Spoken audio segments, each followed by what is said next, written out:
मैं उन सैनिकों, उन जवानों, उन अफसरों को नमन करना चाहती हूँ जो हमारे देश के रेगिस्तानों में, हमारे देश के घने जंगलों में, बर्फीले पहाड़ियों पे हमारी देश की रक्षा करते हैं, जो हर पल देश के लिए अपनी जान देने के लिए तैयार रहते हैं।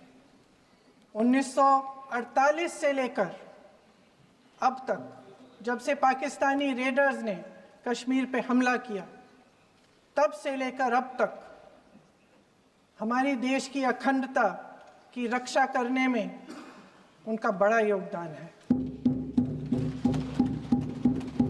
हमारी आज़ादी अहिंसा के आंदोलन से हासिल हुई, लेकिन जैसे मैंने कहा, उसको कायम रखने के लिए हमारी सेना का बहुत बड़ा योगदान है।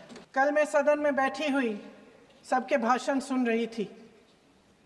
आदरणीय रक्षा मंत्री महोदय ने बोला, सत्ता पक्ष के कई मंत्रियों ने बोला। 1 घंटे का रक्षा मंत्री जी का लंबा भाषण था। सुनते सुनते एक बात मुझे बहुत खटक रही थी।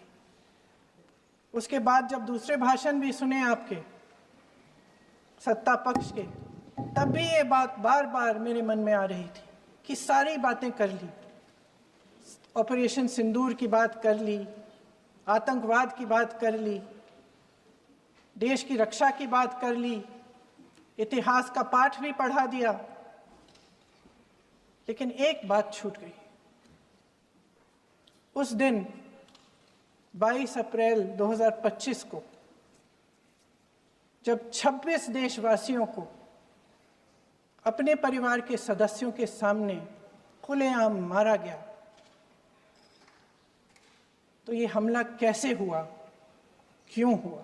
मैं पूछना चाहती हूँ, ये किसकी जिम्मेदारी थी? इस देश के नागरिकों की सुरक्षा की जिम्मेदारी किसकी है? क्या इस देश के प्रधानमंत्री की नहीं है? क्या इस देश के गृह मंत्री की नहीं है? क्या इस देश के रक्षा मंत्री की नहीं है? क्या एनएसए की नहीं है?